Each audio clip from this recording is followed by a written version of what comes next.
what goes on is that her actual preferences on Friday, that's big U naught, that's how she feels about different possibilities of when to do the problem set from the perspective of t equals 0, is equal to little u naught, right, her utility of any given choice on Friday, which is going to be 0 if she watches the movie, if she does the problem set on Friday, or 1 if she does it on Saturday or Sunday, plus beta times both the utility that she'll get on Saturday and the utility that she'll get on Sunday for any given plan, okay?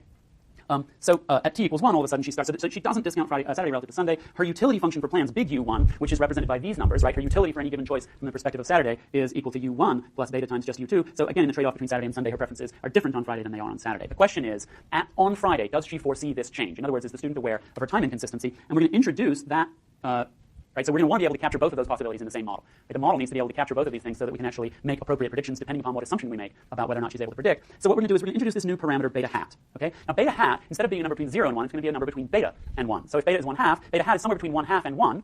And in particular, as I'll show you in a second, if beta hat is equal to beta, it means that beta hat is what she thinks beta will be in the future. If beta hat is equal to beta, it says that she correctly predicts that she'll have present bias in the future. If beta hat is equal to 1, it says that she thinks that in the future she won't have any present bias. Okay, that her beta will go away. So the question is, do you rationally predict that you'll be irrational in the future in the same way that you're irrational now, or do you irrationally predict that you'll be rational in the future? Okay, and as you can expect, this will make the model just kind of explode. Okay, so what that means then, what we can do is that, right, these are utility functions that tell us what she will do, or rather, sorry, these are utility functions that will tell us what she will prefer, right, using utility maximization. What we have with beta hat is that we have, from the perspective of Friday, she has a prediction of what her utility function will be on Saturday. And that hat, as in econometrics, means a prediction, right, an estimate, right, that's a little different, it's prediction. So her prediction on Friday of her Saturday utility function is U1 plus beta hat times U2, so that beta hat captures her beliefs or predictions, which are synonyms.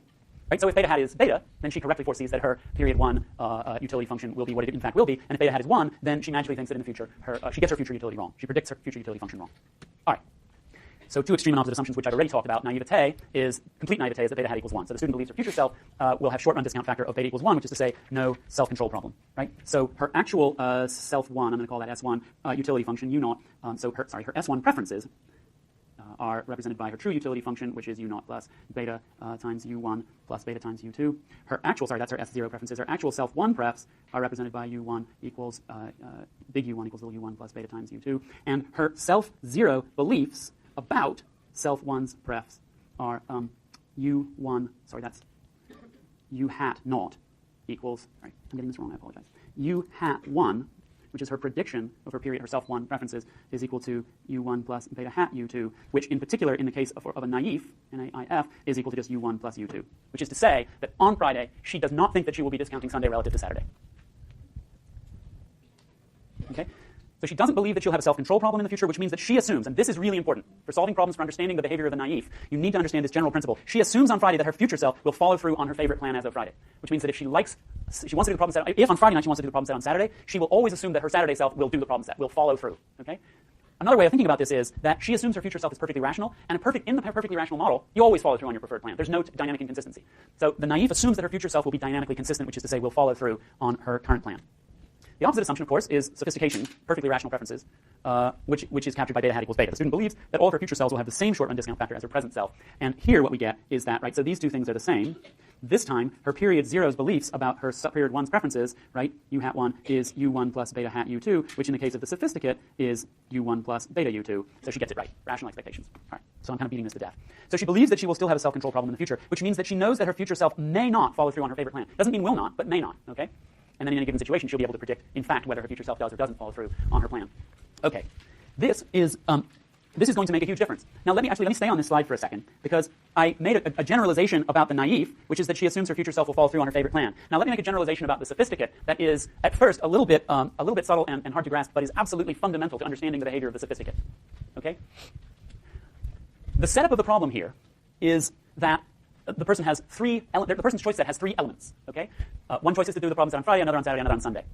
The naive thinks on Friday, yeah, these are 3 legitimate options, and I choose this one.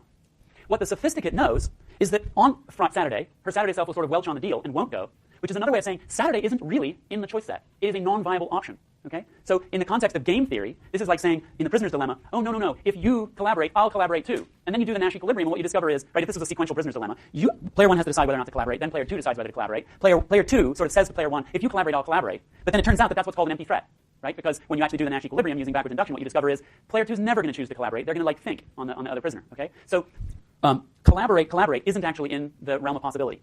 Similarly, what's going on here is that basically you can think of, the Saturday self is going to sort of like welch on the Friday self, which means that doing it on Saturday is no longer part of the choice set. So the way that I capture that conceptually, or not capture, the way I generalize that is to say the difference between the sophisticate and the naive in terms of decision making, they have the same exact preferences. The difference is that in lots of situations, the sophisticate is going to correctly foresee that certain choices are actually off the table because she won't follow through with them. So she understands that her true choice set as of today is not what it seems to be. It's restricted, that there are elements that appear to be in her choice set that really aren't. So that's the mom saying, because I'm sophisticated, we hope, that's good parenting, I happen to know that you cleaning up your room tomorrow is not in your choice set. Therefore, it's also not in my choice set, which is to say, given that another synonym for mom is Guido, you're going to do it today.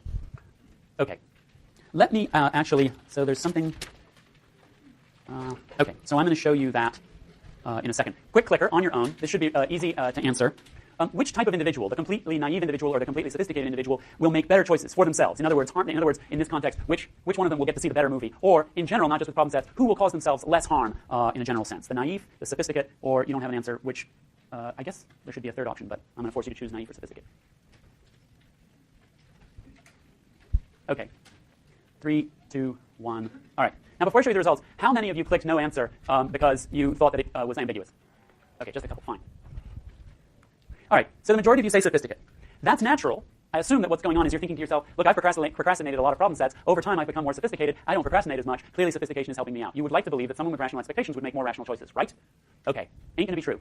It's going to turn out that there's this really counterintuitive result that in certain situations, the sophisticate will actually make worse choices, right? Because they correctly foresee, I'm not going to try to explain that simply. We'll see that on Thursday, and it's going to turn out to be complicated. What I want to do now is to just walk you through how to use this table of utilities to figure out what the sophisticate will do. Anybody have a prediction of what the sophisticate will do here? Yeah. Will they do the problem set on Friday? So your prediction is that they'll do the problem set on Friday because? Because if the Saturday toy set is removed from the toy set, they would choose between Friday and Sunday. Sunday had Johnny Depp, who was really good at the acting. A lot of times. And so they'll choose to do it today. Was he Jack Skellington? From Nightmare Before Christmas? I don't know. Okay. Right, exactly. So the question, but it's a different question. So this is the basic intuition, right? Is that by taking Saturday off the table, the sophisticate is going to be comparing Sunday to Friday instead of Saturday to Friday, and is going to choose Friday over Sunday, which is another way of saying the sophisticate, because she is correctly pessimistic about her future self-control problems, the sophisticate is going to sort of proactively cut off future procrastination. She's going to eliminate the possibility of future procrastination by just getting the problem set done. Now, in some sense, Henry, you could think of that as the sophisticate is going to create a binding mechanism, right? She's going to self-bind herself without needing a Guido or a mom. Any of you live in the dorms? Do we get to count the RA as the mom? No. So there's going to be interesting situations in which you can sort of cook up your own self-control mechanism by cutting off the possibility of future procrastination. Now she's hurting herself by doing that because from the standpoint of Friday, she would really rather go on Saturday. So she's going to take a hit on Friday, right, and suffer not getting the thing she's tempted by in order to prevent herself, in order to bind her future self into not missing the Johnny Depp movie.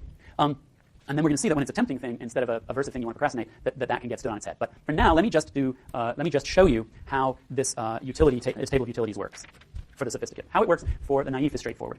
So here's this. Okay, we know about naive for sophisticate. We're already done the naive. So we solve the naive's problem by working forwards. We don't have to do backwards induction with the naive because the naive always thinks that their future self will follow through. So we can figure out what they'll do on Friday based on the assumption that they think they'll follow through, and then we can move to Saturday and make an assumption that they'll follow through, that they think they'll follow through, and we can work forwards. Yeah.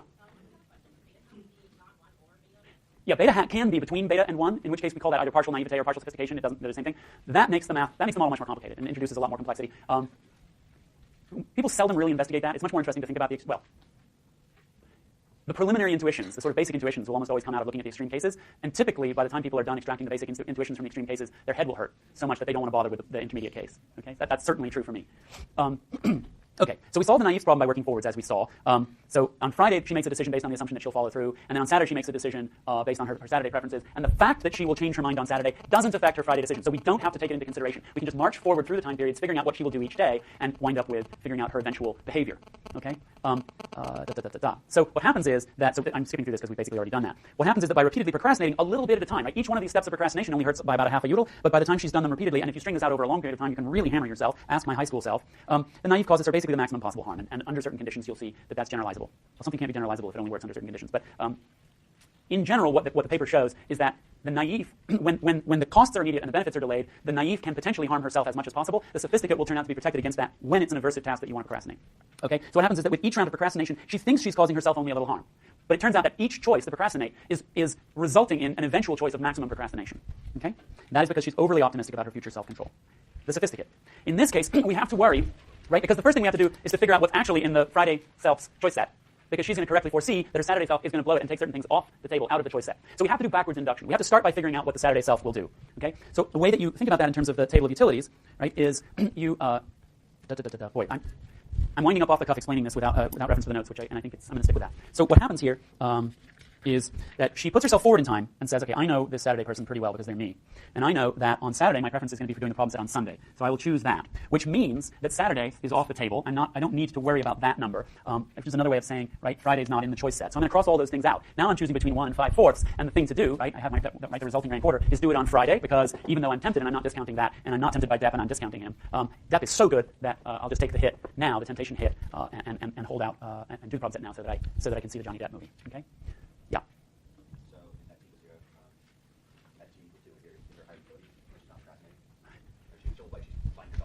She's binding herself to not procrastinate on Saturday by getting it out of the way on Friday. Now, it won't always be possible to do that, right? What makes it work here is that she only has to do the problem set once. There will be all kinds of situations where you don't really have that choice, right? So, well, let me not try to come up with one on the fly because I'll muff it. So what do I have to say here?